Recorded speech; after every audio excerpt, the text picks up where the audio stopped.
Merci de nous rejoindre sur Africa 24. Le 12e sommet extraordinaire des chefs d'État et de gouvernement de l'Union africaine s'est tenu à Niamey, la capitale du Niger, du 4 au 8 juillet 2019. Une occasion pour la commissaire aux affaires politiques de l'Union africaine, Minata Samaté, de nous parler dans ce numéro de décryptage des grands enjeux du continent. Le sommet extraordinaire des chefs d'État et de gouvernement de l'Union africaine a lancé la phase opérationnelle de la zone de libre-échange continentale. Quelle est l'importance de ce lancement pour le département dont vous avez la charge? Nous étions à Niamey pour les deux sommets où on a assisté à un événement vraiment important pour le continent, le lancement de la zone de libre-échange. Et l'un des défis justement de cette zone de libre-échange, c'est la libre circulation des personnes, des biens, du droit d'établissement. C'est important qu'on ait eu le lancement de la zone, mais si les citoyens africains ne peuvent pas traverser les frontières comme ils veulent, ça sera difficile. On parle de commerce intra-africain. Comment pouvons-nous commercer si les citoyens ne sont pas libres de traverser les frontières, de s'installer, d'étudier, de travailler, d'apporter une expertise? Donc c'est un des défis et c'est aussi un des projets phares du continent, le protocole sur la libre circulation des personnes, des biens, le droit d'établissement et de résidence. Je suis un peu peiné de voir un enthousiasme autour de la zone, mais le président, son Excellence, Monsieur le Président de la République du Niger l'a dit, et le président Faki aussi, président de la Commission de l'Union africaine, il faut aussi que les États acceptent ce protocole. Et je profite de votre micro pour lancer un appel aux dirigeants de ce continent. De la même manière, ils se sont engagés pour avoir cette zone de libre-échange, qu'on puisse avoir le même engagement pour arriver à une libre circulation des personnes et des biens. Il y a certaines régions qui n'ont pas trop de difficultés. Je parle de l'Afrique de l'Ouest et une partie aussi de l'Afrique de l'Est où vous arrivez à l'aéroport, vous avez votre visa. Et dans l'espace CEDEAO, il y a cette libre circulation. Bien sûr, il y a des difficultés, des tracasseries, des barrières non tarifaires, mais il faut travailler à lever tout cela. Le continent africain n'a pas le choix. Si nous voulons avoir une Afrique qui soit paisible, une Afrique que nous voulons, il nous faut aussi avoir d'autres projets phares. Après la zone de libre-échange, qu'on puisse avoir la libre circulation, les infrastructures, l'agriculture. Nous sommes un continent jeune et vu la démographie, il nous faut aussi aller vers une agriculture, l'environnement. Donc tout est prioritaire. On a d'autres projets phares et je profite pour lancer un appel pour que les États membres se mobilisent aussi pour ces projets.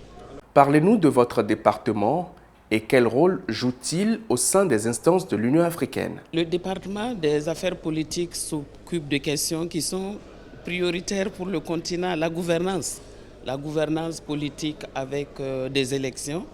Le département s'occupe des questions électorales. Nous observons les élections dans nos États membres pour nous assurer que les élections ne vont pas devenir source de conflits parce qu'on ne peut pas avoir un commerce intra-africain lorsqu'il y a des conflits. Donc, liés aux élections, nous travaillons sur cet aspect. Nous avons aussi les questions de justice.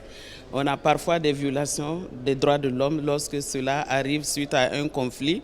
D'une manière ou d'une autre, il faut qu'une justice soit rendue. Donc voilà un peu ce que nous avons. J'ai parlé de la libre circulation. On a aussi le thème de l'année qui est sur les réfugiés, les personnes déplacées internes et les rapatriés. Comment on peut trouver une solution au déplacement forcé sur le continent. C'est un thème vraiment important parce que les conflits génèrent beaucoup de déplacements forcés. Et aujourd'hui, malheureusement, nous avons le terrorisme avec les attaques terroristes qui font déplacer aussi les populations. Et l'année dernière, nous avons parlé de corruption. On parle de commerce intra-africain. Il nous faut aussi lutter contre la corruption. Voilà un peu certains dossiers que nous traitons au niveau du département des affaires politiques, sans oublier la fonction publique, la société civile. Nous sommes convaincus qu'on ne pourra pas avoir l'Afrique que nous voulons si les populations à la base ne s'y impliquent pas. Donc on travaille aussi sur les questions d'habitat et les questions de décentralisation, la gouvernance locale. Quels sont les projets phares du département dans l'agenda 2063 de l'Union africaine? Les objectifs, nous avons plusieurs aspirations. Et je parlais de projets phares. Donc l'Afrique est vraiment engagée à travers sa commission et les États membres pour qu'on puisse justement, vous me direz 2063 c'est loin, mais il y a des étapes. Il nous faut travailler justement pour la réalisation de cet agenda 2063 qui est prioritaire parce que nous voulons une Afrique qui soit prospère, une Afrique qui soit paisible, une Afrique où il fera bon vivre pour les citoyens africains et une Afrique qui compte sur la scène internationale. Là aussi, c'est un autre défi.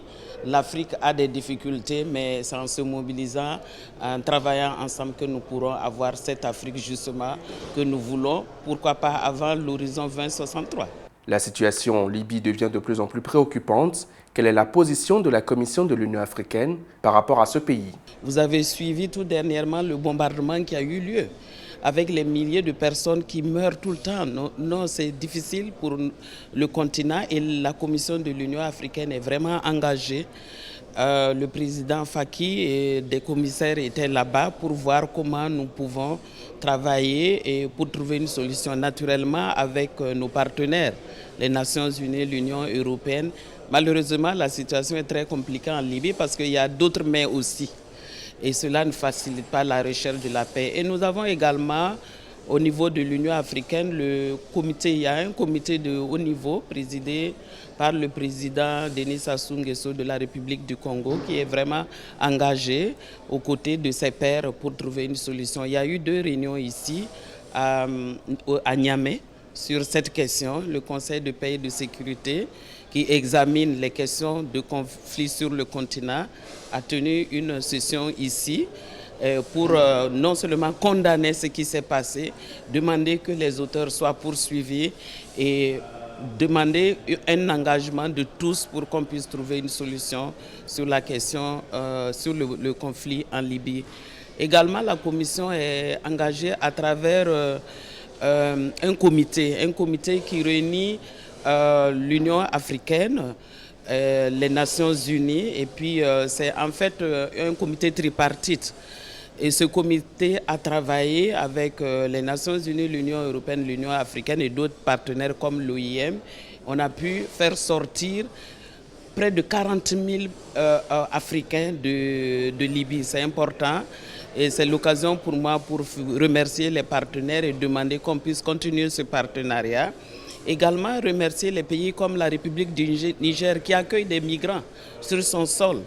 Et comme nous sommes dans le thème de l'année, aucun pays ne doit fermer sa frontière à d'autres Africains parce que ces Africains qui se déplacent de manière forcée ne demandent pas.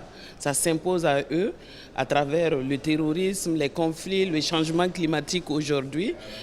Il faut quand même qu'on trouve des solutions. C'est ensemble que nous pourrons travailler et trouver des solutions. Et également lancer un appel aux États membres. Nous avons 2 conventions uniques sur le continent. La convention de 1969, nous fêtons le 50aire.